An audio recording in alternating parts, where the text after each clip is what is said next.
l'autel, jour 2 de notre programme spécial d'études, de méditation, de prière et de jeûne. Pour ceux qui nous ont pris dès le début de ce programme, chaque année, l'Église adventiste organise sur le plan mondial un temps de prière, de méditation et de jeûne où il incite ainsi chaque famille, chaque groupe humain et chaque individu, pourquoi pas chaque communauté, à faire le bilan de l'année qui s'est écoulée et à remettre entre les mains de Dieu l'avenir incertain de notre monde face aux défis que nous traversons de plus en plus. Souvenons-nous qu'en fin d'année 2019, lorsque le monde entier se préparait aux festivités d'effervescence de la célébration de la fête de la Saint-Sylvestre, comme on le dit dans le langage connu, nous avons été submergés subitement par l'avènement subite d'une crise mondiale qui a parcouru le monde entier en un laps de temps. Et 2020 a été une année d'angoisse, de troubles, de panique, de peur et même de deuil, parce que nous ne maîtrisons jamais les faits et les circonstances des événements qui peuvent surgir autour de notre vie. Retour donc à l'autel, c'est pour nous une occasion de rappeler l'importance de notre vie, ou ce qui doit être capital et important dans l'existence de chaque humain. Retour à l'autel, c'est le grand thème de ces 10 jours de prière. Mais aujourd'hui, nous étudierons un thème spécial en ce jour 2. Retour à l'autel, un lieu de souvenir, consécration et commémoration. Généralement, dans la Bible, comme dans beaucoup de traditions religieuses, les autels ont toujours été pris comme des lieux de consécration, les lieux de commémoration, mais surtout des lieux de rencontre et d'adoration vis-à-vis du Dieu que nous adorons ou que nous louons. Il arrive que nous offrons nos sacrifices en reconnaissance d'un acte extraordinaire que le Seigneur ou le Dieu que nous adorons a accompli dans notre vie, soit pour implorer sa grande bonté et sa grande miséricorde vis-à-vis de nos attentes et de nos supplications. C'est ainsi que la Bible nous raconte la bienveillante histoire du grand patriarche Abraham. Abraham qui est connu comme le père de la foi dans plusieurs traditions religieuses, surtout les abrahamistes, vous les connaissez, ceux qui savent la vie du père Abraham et qui y croient. Et puis également la descendance des chrétiens qui pour la plupart croient à la promesse faite à Abraham lorsque Dieu décide de visiter ce patriarche qui était d'origine dure en Chaldée ou en parlant de l'ancienne Mésopotamie, qui aujourd'hui se retrouve dans les enclures du territoire de l'Irak et de l'Iran. Ce grand patriarche va faire donc cette rencontre mystérieuse avec Dieu et Dieu va lui faire une promesse alors qu'il se pose des questions sur son avenir. Il est âgé spécifiquement de 75 ans. Il n'a pas de postérité. Il est en train de vieillir. C'est un homme riche et il se demande mais qui héritera tout ce que j'ai pu accumuler tout au long de mon existence. Et dans ces méditations, Dieu va se révéler à lui et va lui faire cette promesse qui est couchée dans le livre de Genèse, chapitre 12, le verset 7 en particulier. La Bible nous dit que Dieu est apparu à Abraham et il lui fit cette promesse. La promesse de faire de lui une grande nation et de lui donner une postérité. Et après cette apparition, la Bible nous dit que Abraham bâtit là un autel pour le Seigneur qui lui était apparu.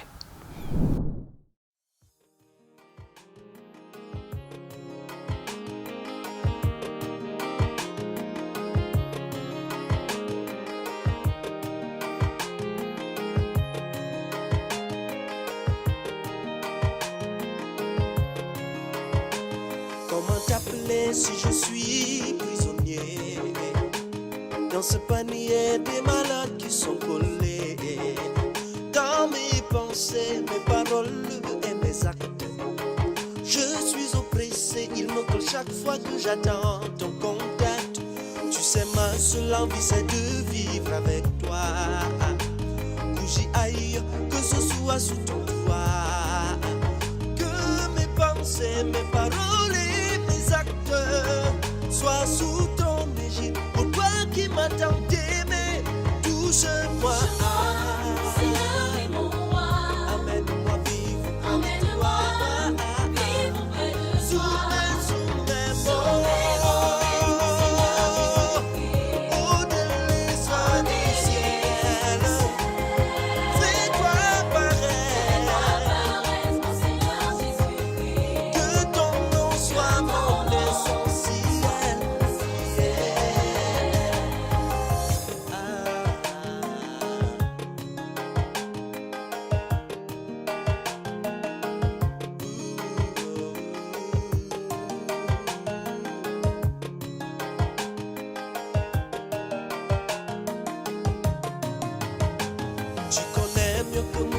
ce que je suis.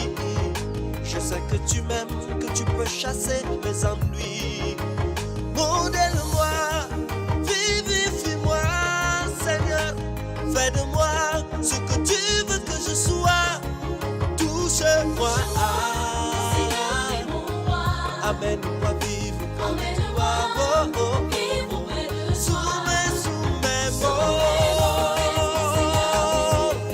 au délice du ciel, fais-toi paraître,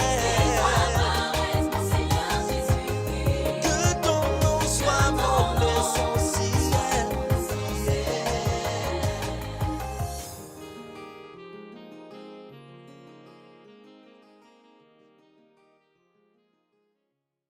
À la suite donc de cette apparition de Dieu à Abraham, lui faisant cette promesse de faire de lui une grande nation, une grande postérité, Abraham va également recevoir de Dieu l'instruction de quitter de son pays dur en Chaldée, donc en Mésopotamie, pour se rendre vers le Moyen-Orient. 25 ans après la promesse de faire de lui une grande nation, une grande postérité, Abraham va enfin, lorsqu'il aura 100 ans, avoir ce fils de la promesse qui s'appelle Isaac. Abraham va instruire et apprendre à son fils Isaac le cheminement avec Dieu. Et quand Abraham mourra et qu'Isaac devrait continuer d'accroître la postérité de son père Abraham, il devra également lui aussi construire sa relation avec Dieu.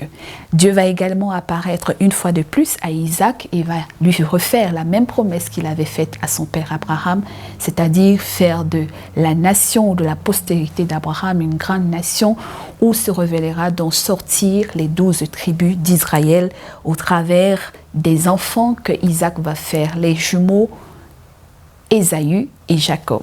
Jacob également naîtra dans cette même croyance, dans cette même pratique religieuse de savoir que quand Dieu vous visite, on lui dresse toujours un autel. C'est ainsi que nous apprenons que le quotidien de chaque être humain qui a fait une expérience particulière de rencontre avec Dieu, il dressait toujours au pied et au sortir de la rencontre un autel. De quelle bénédiction du ciel voulez-vous vous souvenir aujourd'hui? Et quel autel avez-vous pensé de construire à votre Dieu à chaque fois qu'il a manifesté certainement quelque chose d'extraordinaire dans votre vie? Dans nos coutumes, us et traditions, il arrive très souvent que nous dressons des autels également à divers dieux. Il y a des gens qui dressent souvent les autels, que ce soit dans la forêt, que ce soit dans leur propre maison où ils ont une case, une cabane sacrée ou une case sacrée, où ils ont des autels et des sacrifices qu'ils font aux dieux qu'ils adorent. D'autres dressent des autels dans des cimetières, d'autres dressent des autels au bord de l'eau, d'autres vont même jusqu'à entrer dans les eaux pour aller dresser des autels pour rencontrer les dieux qu'ils adorent. Quel autel de commémoration avons-nous introduit dans notre lieu de service? Parce qu'il y a également des personnes autour de nous qui ont des autels et des temples qu'ils dressent dans leurs bureaux, soit pour se protéger contre les soi-disant ennemis qu'ils semblent dire qu'ils ont autour d'eux, ou pour lutter contre les mauvaises influences. Il y a ceux qui ont des autels dans leur maison d'habitation. Il y a dans les villages des temples, des cases et des lieux sacrés où on fait des sacrifices aux dieux que nous adorons ou qu'ils adorent. Et ma question, c'est de savoir, sommes-nous réellement en paix avec ces différentes formes d'autels que nous avons dressés dans nos vies? Parce que ces autels, généralement, sont des facteurs de trouble, de tranquillité et de quiétude. Parce que plus vous faites des sacrifices, plus on vous en redemande encore. Et il arrive parfois que certaines personnes, dans leur culte d'adoration pour ces dieux qu'ils adorent, entre guillemets, ils soient amenés jusqu'à faire des sacrifices d'animaux, des sacrifices humains, des sacrifices où ils sont obligés de boire du sang pour pouvoir honorer leur maître ou leur divinité, de manger des organes humains, parce qu'il faut faire plaisir à ce grand Dieu. Et pourtant, Dieu ne nous demande pas plus grand sacrifice que celui d'un cœur et d'un esprit brisé et contré. Il ne nous demande plus de lui offrir des sacrifices d'animaux qui coûtent cher. Parce que lorsque vous allez chez ces tradis praticiens qui vous recommandent un ensemble de sacrifices ou de de bains de purification ou d'aumônes et d'offrandes à offrir, vous dépensez de l'argent et parfois même des centaines d'argent pour maintenir ce lien avec cette divinité que vous adorez. Mais Dieu a fait le plus grand sacrifice qui ne nous a rien coûté. Il a envoyé son Fils Jésus-Christ mourir sur la croix pour la rémission des péchés de plusieurs et pour une réconciliation parfaite. Et ce sacrifice-là nous donne la paix et la réconciliation avec notre Dieu. Parfois, nous pensons faire des sacrifices à ces dieux et nous pensons avoir des réponses parfaites à nos attentes ou à nos doléances. Malheureusement, il arrive que derrière ces types d'autels, ce type de sacrifice, ce type d'incantation, ce type d'invocation que nous faisons, nous avons introduit dans nos vies et dans la vie de notre postérité des malédictions. Des malédictions qui finissent par s'abattre sur notre postérité et sur nos descendants et qui ne les laissent pas d'issue. Et c'est ainsi que nous voyons de nombreuses familles autour de nous qui se retrouvent parfois bloquées dans une chaîne de supplices, d'imprécations et de malédictions qui ne tarissent jamais, de génération en génération. Quel type d'autel avons-nous dressé dans nos familles? Ces autels rendent gloire à qui? Qu'est-ce que nous commémorons dans ces autels? Qui est-ce que nous célébrons dans ces autels? À qui nous consacrons nos familles au travers de ces types d'autels que nous avons introduits dans nos cheminements, dans nos vies et dans nos familles? Dieu nous rappelle aujourd'hui à rentrer à l'autel, de se ressouvenir des instants bienveillants qu'il a accordés dans nos vies, mais surtout de lui rebâtir un autel qui lui soit agréable. Parce que les véritables sacrifices pour nous aujourd'hui, c'est les sacrifices d'un cœur brisé, d'un cœur contré, d'un cœur qui se répand et qui demande à Dieu réparation et restauration. Car il n'y a aujourd'hui aucun autre sacrifice qui ne soit plus fiable que celui que Jésus-Christ a accompli pour nous. Alors que Dieu nous demande de retourner à son autel en cette nouvelle année 2023, je voudrais que nous lui soumettons l'ensemble des imprécations et des malédictions que nous avons nous-mêmes introduites dans nos familles, dans nos vies, et qui ont été des facteurs de malédiction et d'imprécation pour nous et notre postérité. Le Christ a porté sur lui toutes nos malédictions et il a sacrifié sa vie pour nous afin que nous obtenions la délivrance face à l'emprise de ces maléfices qui nous tiennent prisonniers dans nos villages, dans nos quartiers, dans nos villes, dans nos nations. Dieu veut reconstruire avec nous une nouvelle expérience en cette année 2023. Souvenons-nous les déclarations du prophète Ésaïe, dans le livre d'Ésaïe, le chapitre 53, le verset 3 et 6, cette promesse de restauration au travers du sacrifice de Jésus-Christ qui seul est capable de nous laver, de nous purifier de toute forme de malédiction et des imprécations. Nous n'avons plus besoin de faire d'autres sacrifices que celui-là. Des fardeaux que nous portons et qui nous enchaînent et qui nous rendent esclaves des maîtres dont nous dépendons. Dans Ésaïe, chapitre 53, du verset 3 à 6. « Pourtant, en vérité, c'est de nos maladies qu'il s'est chargé, et ce sont nos souffrances qu'il a prises sur lui, alors que nous pensions que Dieu l'avait puni, frappé et humilié. Mais c'est pour nos péchés qu'il a été percé, c'est pour nos fautes qu'il a été brisé. Le châtiment qui nous donne la paix est retombé sur lui et c'est par ses blessures que nous sommes guéris. Nous étions tous errants comme des brebis. Chacun de nous allait ça et là sur son propre chemin au travers des différents autels que nous avons dressés sur notre cheminement. Mais l'Éternel a fait porter et retomber sur lui les fautes de nous tous.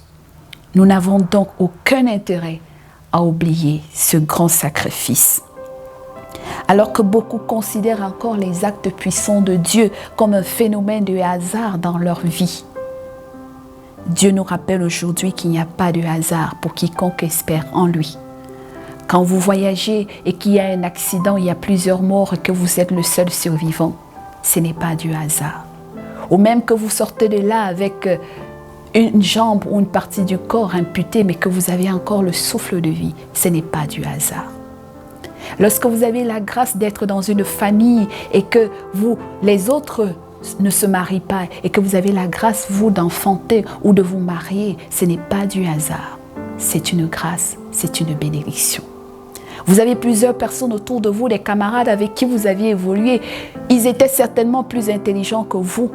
Mais aujourd'hui, vous avez des témoignages selon lesquels beaucoup n'ont pas atteint le niveau de statut social que vous avez.